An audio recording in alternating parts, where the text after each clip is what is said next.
우리는 계속해서 요한복음 가운데 등장하고 있는 7가지 표적을 살펴보고 있는데 오늘은 4번째 표적입니다.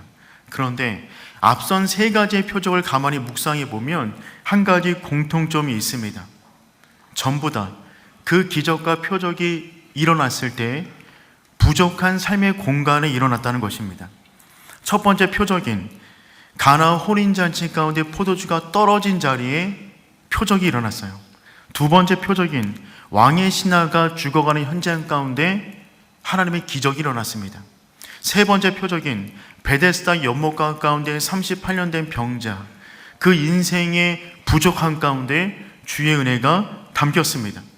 그러니 놀라운 사실은 무엇이냐면 우리 삶의 부족함이 무엇이든지 간에 주님을 만나면 그 공간이 은혜의 공간으로 채워진다는 것입니다. 주님을 만나면 부족함은 기적의 재료가 되는 줄 믿습니다. 그리고 이와 같은 사실을 가장 분명하게 보여주는 본문이 바로 오늘 오병이어 4번째 표적이 됩니다. 이 오병이어는 예수님이 행하신 표적 가운데 가장 중요한 표적입니다. 우리가 조금 전에 말씀드렸던 요한복음의 첫 번째, 두 번째, 세 번째 표적은 오직 요한복음에만 기록이 되어져 있어요. 다른 복음서에는 기록이 되어져 있지 않습니다. 그런데 4번째 표적이 되는 이 오병이어 표적은요, 4가지 모든 복음서 가운데 다 기록이 되어져 있습니다. 4가지 모든 복음서 가운데 전부 다 기록이 되어져 있는 표적은 이것이 유일합니다. 즉 무슨 의미가 있는 것이냐면 마태, 마가, 누가, 요한이 예수님에 대하여 성령 충만하여 기록할 때 이 사건은 절대로 뺄 수 없었던 사건이었던 것입니다. 왜냐하면 이 사건이야말로 예수님이 누구이신가를 가장 잘 보여주는 표적이었기 때문에 그렇습니다. 저희는 이 중요한 표적을 2주에 걸쳐서 다루도록 하겠습니다. 오늘은 일어난 사건 자체를 다루고 다음 주는 더 깊은 의미를 다루도록 하겠습니다. 그렇다면 이 사건을 다뤄보도록 하겠습니다. 먼저 이 사건이 벌어진 장소는 빈들입니다. 우리 1절 말씀 함께 읽어보겠습니다. 그 후에 예수께서 4번째 표적이 벌어지는 장소는 갈릴리 바다 건너편입니다.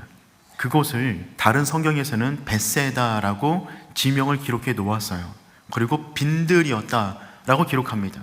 즉 4번째 표적이 일어나는 이 사건은 벳세다라고 하는 빈들이 되는 것이죠. 여러분, 빈들은 아무것도 없는 공간입니다. 모든 것이 부족한 공간이 빈들이 되는 겁니다. 그런데 수많은 사람들이 예수님을 따라가고 있습니다. 오늘 사건에서 기록된 사람만 5천 명인데 어린아이와 여인과 어른까지 합치면 2만 명은 좋게 될 것입니다. 그 많은 사람이 예수님을 따라 빈들로 나가고 있어요. 이들은 왜 예수님을 따라 이동하고 있는 것입니까? 그 이유를 2절에서 기록해 놓았습니다. 우리 2절 함께 읽겠습니다. 큰 무리가 따르니. 아멘. 예수님과 함께 했더니 예수님을 통하여 수많은 기적이 계속해서 벌어지니까 그것을 보고자 수많은 사람들이 예수님을 따라 빈들까지 나간 것입니다. 그렇다면 오병이어 사건이 벌어진 때는 언제일까요? 그 시간은 6월절이 가까운 때였습니다. 4절 말씀 읽어보겠습니다. 마침 유대인의 명절인 6월절이 가까운지라. 여러분, 6월절은 어떤 날입니까? 6월절이 되면 전국에 흩어져 있던 수많은 유대인들이 예배를 드리기 위하여 예루살렘 성전으로 올라갑니다. 그러니 지금 이 현장 가운데 이렇게 많은 사람들이 모였는 이유는 이들이 6월절을 맞이하여 각각의 지역에서 지금 예루살렘으로 올라가는 길이었습니다. 근데 그 길 가운데 예수님이 계셨는데 그분이 계속 놀라운 이적을 행하시니까 그것을 보고자 예수님과 함께 지금 온 무리들이 예루살렘으로 올라가고 있는 것입니다. 수많은 사람들이 예수님께 나오자 예수님께서 빌립에게 한 가지 질문을 하십니다. 우리 5절 말씀 읽어보겠습니다. 예수께서 눈을 들어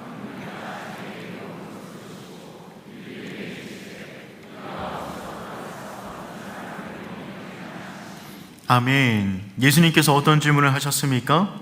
우리가 어디에서 떡을 사서 이 사람들을 먹이겠느냐? 예수님께서는 그들 안에 있는 굶주림을 보셨어요. 허기를 보셨습니다. 그런데 벳세다 빈들이었어요. 아무것도 먹일 음식이 없으니 예수님께서 빌립에게 어디서 떡을 사서 이 사람들을 먹이겠냐라고 물어보십니다. 예수님의 제자가 12명인데 왜 하필이면 빌립에게 이 질문을 하셨을까요? 빌립의 고향이 벳세다입니다. 그러니 빌립은 이 지역을 잘 알고 있는 사람이었어요. 더군다나 오늘 사건 가운데 또 한 명 등장하는 제자인 안드레 역시 고향이 이곳입니다. 그러니 오병이어 사건은 이 지역을 가장 잘 알고 있는 두 제자가 조연으로 함께하고 있는 이적이 되는 겁니다. 그런데 예수님께서 빌립에게 이 질문을 하신 이유는 이 지역을 단순히 잘 알고 있기 때문만은 아니었습니다. 주님께서는 빌립 안에 있는 부족한 믿음을 완전하게 채워주시고자 지금 유독 빌립에게 이 질문을 하고 계신 것입니다. 부족한 모든 삶의 현장 가운데 오직 주님의 은혜로만 그 부족함이 채워진다는 놀라운 영적 진리를 알려주시고자 빌립에게 이 질문을 하고 있다는 것입니다. 오늘 우리가 이 오병이어 사건을 통해서 그렇다면 하나님께서 우리에게 말씀하시는 메시지는 무엇일까? 세 가지로 한번 나눠보도록 하겠습니다. 첫 번째는 이것입니다. 예수님은 우리의 부족한 믿음을 채우시길 원하십니다. 예수님은요, 우리의 부족한 믿음이 정말 충만해지기를 원하십니다. 예수님께서 빌립에게 물어보셨어요. 우리가 어디서 떡을 사서 이 사람들을 먹이겠느냐? 예수님의 질문의 핵심은 무엇입니까? 떡을 살 수 있는 장소를 묻는 것이었습니다. 떡집이 어디 있니? 그 떡집이 어디야? 라는 장소를 묻는 것이었어요. 이때 빌립의 대답은 무엇일까요? 그가 하는 대답을 보면 문제를 풀어가는 방식에 있어서 그 안에 있는 기준을 알 수가 있습니다. 우리 7절 말씀 읽어보겠습니다. 빌립이 대답하되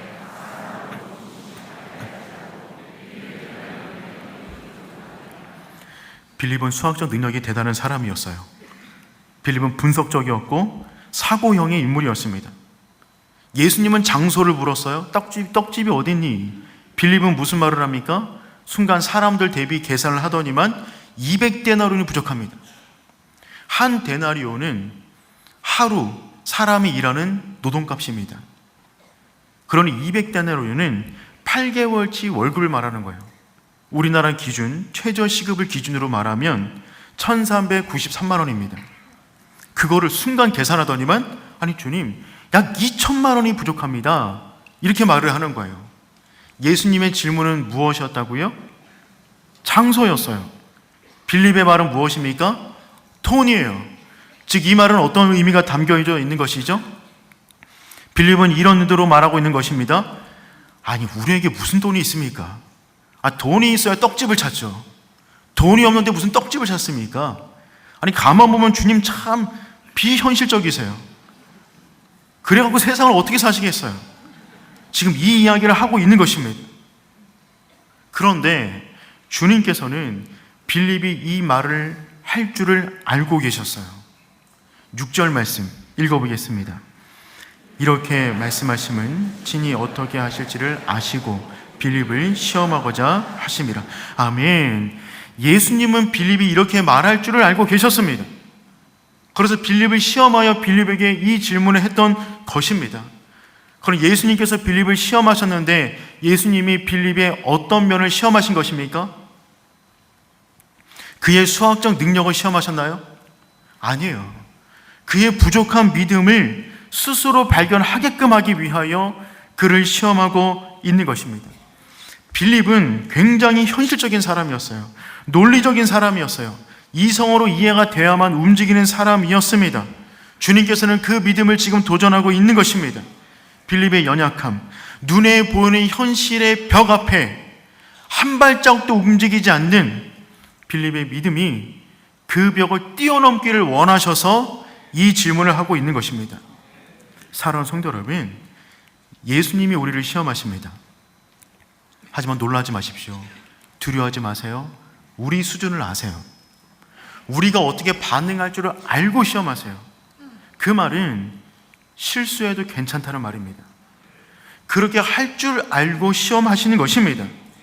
그런데 예수님의 시험의 목적은 우리에게 수치심을 안겨주려고 하는 것이 아니라 우리의 부족한 믿음을 충만한 믿음으로 만들기 원하시는 거예요. 그렇다면 예수님의 시험은 위기가 아니라 기회가 됩니다. 나를 성장시키고 더욱더 강한 믿음의 사람으로 만들기 원하는 기회가 되는 것이죠.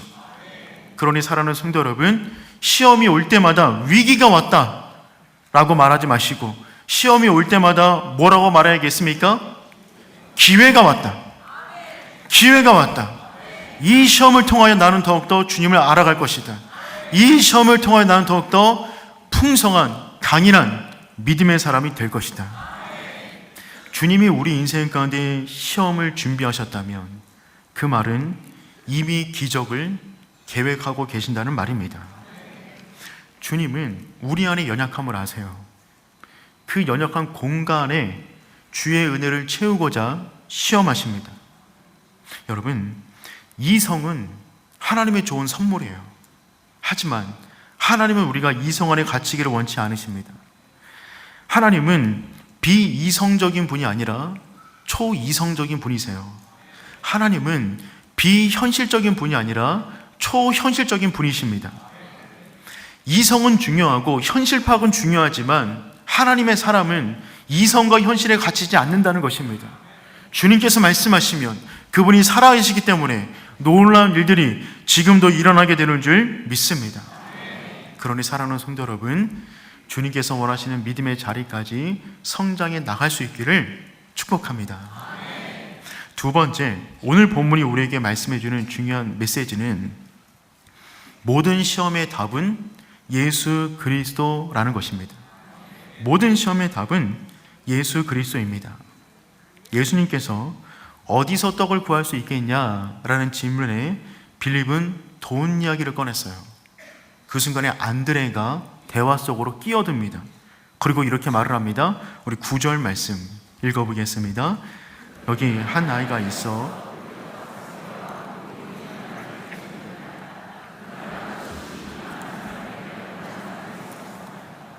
여러분, 안드레는 빌립보다 조금 나은 사람이었어요. 아이의 도시락 하나를 가지고 옵니다. 오병이어였어요. 보리떡 5개와 물고기 2마리입니다. 떡을 구할 장소를 묻는 질문에 빌립은 돈을 이야기했는데 안드레는 어디서를 말하고 있어요. 그 장소를 말합니다. 그 장소가 어디입니까? 어린아이였어요. 그는 사람 틈 속에서 이 문제를 해결할 방법을 찾았던 것입니다. 그리고 말을 합니다. 그런데 이것이 이 많은 사람에게 얼마나 되겠습니까?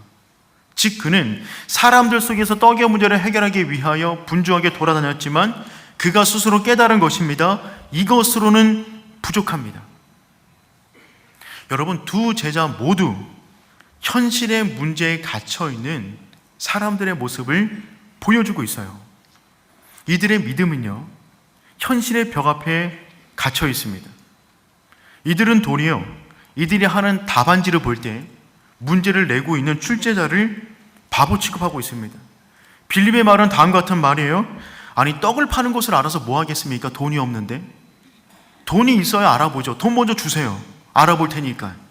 이런 얘기인 것이고, 안드레의 말은 무슨 말이냐면, 아니, 떡을 구할 장소를 찾았는데 어린아이인데 오병이어밖에 안 됩니다.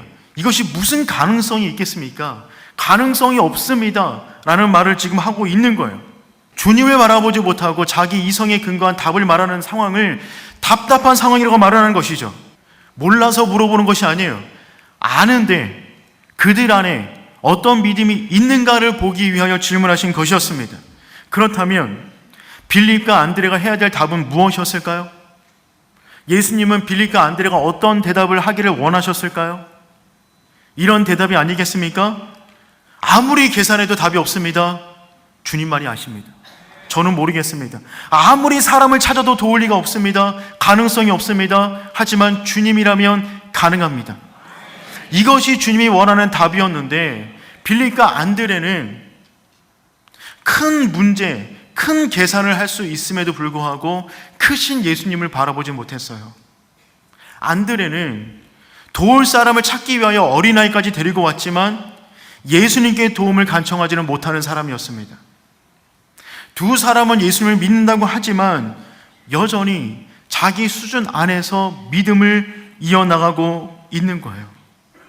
사랑하는 성도 여러분, 우리 인생 가운데 다가오는 모든 시험, 그것이 무엇인지 간에 그 모든 답은 예수 그리스도가 되는 줄 믿습니다. 주님 안에 답이 있습니다. 주님의 해답입니다. 주님이 길이고 진리가 되는 줄 믿습니다. 그러니 어떤 시험을 만나든지 간에 주님, 저는 모릅니다. 하지만 주님은 아십니다. 말씀하시면 제가 그것이 답인 줄 알고 그 답 붙잡고 살아가겠습니다. 그 믿음의 고백을 올려드릴 수 있는 귀한 성도 되기를 축복합니다. 세 번째, 오늘 본문은요, 부족함을 통해 문제를 해결한다는 사실을 우리에게 알려주고 있어요. 여러분, 빌립은 이 문제를 해결하기 위해서는 큰 돈이 필요하다 말했지만 주님은 돈으로 이 문제를 해결하지 않으셨어요. 안드레는 이 오병이어는 가능성이 없다고 말을 했지만 주님께서는 가능성이 없는 그것을 축사하시사 풍성한 먹거리로 바꾸어 주셨습니다. 주님은 모든 것을 활용하여 일하실 수가 있어요. 아니, 없어도 일하실 수가 있어요. 오병이어 없어도 하늘의 문을 열어서 지금도 만나와 메추라기를 부으실 수가 있습니다. 하지만 하나님은 부족함의 은혜를 알려주기 위하여 부족한 오병이어를 통하여 기적을 일으키셨습니다. 본문에 어린아이가 오병이어를 가지고 나왔어요. 이 어린아이라는 단어는 파이다리온이라는 단어인데, 이 단어는 12살 미만의 아이를 가리킬 때 이 단어를 씁니다. 그러니까 이 아이는 12살 미만의 아이예요. 사람 숫자를 셀 때 이 연령대에 있는 아이들은 숫자로 세지 않습니다. 즉 오병이어를 통하여 5,000명이 먹었다고 말할 때 5,000명은 성인 남자만 말하는 거예요. 그러니 지금 어떤 일이 벌어진 것이냐면 숫자로도 치지 않는 부족한 아이의 오병이어를 통하여 숫자 가운데 들어와 있는 5,000명 이상의 성인 남성들을 부끄럽게 만드는 것입니다. 이 아이의 것이 작지만 하나님 손에 붙잡히면 크기가 문제가 되지 않는다는 것입니다. 이 아이의 도시락은 보리떡이었어요. 가난한 사람들이 먹는 떡입니다. 물고기는 큰 물고기 아니에요. 멸치 같은 거예요. 부족해요. 작아요. 하지만 예수님에게 크기는 문제가 되지 않습니다. 그분 자신이 크시기 때문에 그렇습니다. 중요한 것은 누구의 손에 붙잡혀 있느냐가 중요한 거예요. 블레셋의 손에 붙잡혀 있었던 골리앗이 아무리 크면 뭐 하겠습니까? 크면 클수록 하나님의 손에 붙들린 다윗의 돌에 더 잘 맞을 뿐입니다. 크기가 문제가 아니에요. 누구 손에 붙들려 있느냐가 중요한 것이 되는 것이죠. 예수님은 제자들을 통하여 사람들을 앉게 하셨어요. 우리 10절 말씀 함께 읽어보겠습니다. 예수께서 이르시되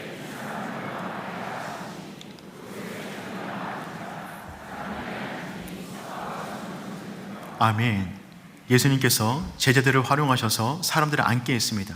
여기서 앉는다는 말은 그냥 앉는 것이 아니라 식사할 자세로 앉는 것을 말합니다. 그러니 사람들은 이제 무언가 먹을 것을 주려나 보다 라고는 기대감을 가지고 앉아있는 것이죠. 제자들은 이해가 되지 않습니다. 도대체 어떻게 하시려고 이러시는 것인가? 그런데 여러분, 주님께서는 이 오병이어를 일으키신 이유가 단순히 배고픔을 채워주기 위한 것이 아니라 제자들의 부족한 믿음을 키우기 원하셨어요. 그래서 부족한 제자들로 하여금 군중 속으로 들어가 사람들을 앉게 하는 그 일에 제자들을 지금 사용하고 있는 것입니다. 모든 사람이 지금 예수님을 주목하고 있어요. 그때 예수님께서는 오병이어를 들어서 축사하십니다. 우리 11절 말씀 읽어보겠습니다. 예수께서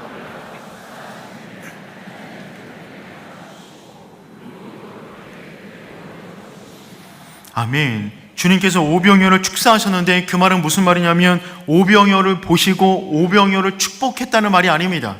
축사했다는 말은 무슨 말이냐면 하나님을 향하여 높이 들고 이 음식을 주신 하나님 감사합니다, 하나님께 감사 기도를 드렸다는 것입니다. 예수님은 오병이어가 부족하지만 부족한 것을 바라보고 있지 않아요. 크신 하나님을 향하여 기도하고 있는 것입니다. 하나님 감사합니다.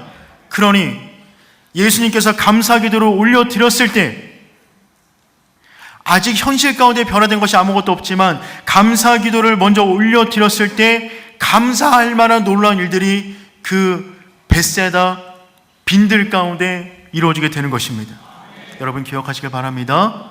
감사가 먼저입니다. 감사하게 되면 감사한 내용을 눈으로 보게 되는 것입니다. 예수님의 기도는 감사가 항상 중심이었어요. 우리 요한복음 11장 41절 말씀 한번 읽어보겠습니다. 돌을 옮겨 놓으니 아버지여 내 말을 들으신 것을 감사하나이다. 아멘. 나사로가 죽어 있어요. 아직 살아나지 않았습니다. 그런데 주님께서 어떤 기도를 하셨습니까? 감사합니다. 생명의 주관 되신 하나님 감사합니다. 그럴 때 어떤 일이 벌어지냐면 감사한 대로 감사할 만한 일이 벌어지게 된 겁니다. 여러분, 삶의 부족함을 주목하지 마세요. 하나님의 크심을 묵상하십시오. 그리고 먼저 감사하십시오. 감사할 만한 놀라운 일을 보게 될 것입니다. 순서가 중요합니다. 선감사 후 확인입니다. 선감사 후 확인. 여러분 다니엘 기도도 마찬가지예요. 우리 다니엘 6장 10절 말씀 우리 함께 읽어보겠습니다. 다니엘이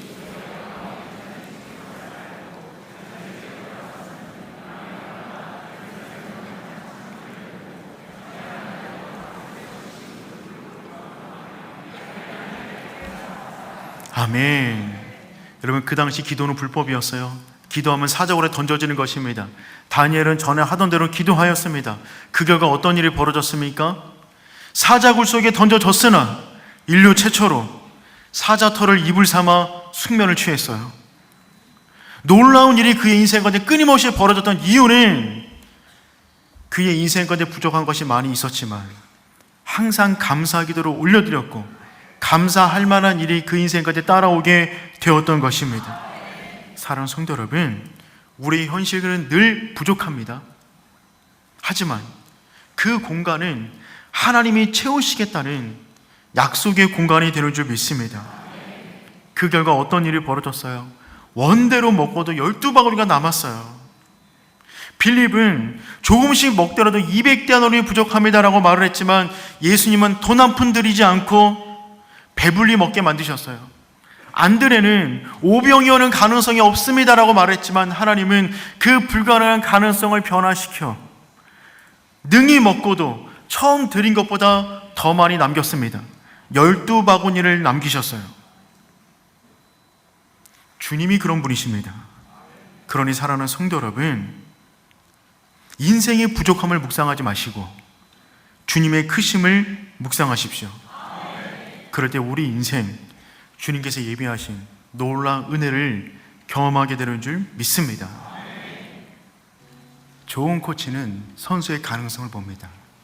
주님은 우리 인생의 부족함을 보세요. 그 부족한 공간만큼 하나님의 은혜를 부어 주실 것입니다. 그러니 약함은 강함이 되는 것입니다. 약함은 하나님의 은혜를 담는 그릇이 되는 것이죠. 그러니 사랑하는 성도 여러분, 현실의 벽 앞에 도울 리가 없다며 재정이 부족하다며 주저앉지 마십시오. 답은 예수님 안에 있습니다. 그분 안에서 우리 인생을 향한 모든 답을 발견할 수 있는 우리 모두가 될 수 있기를 축복합니다.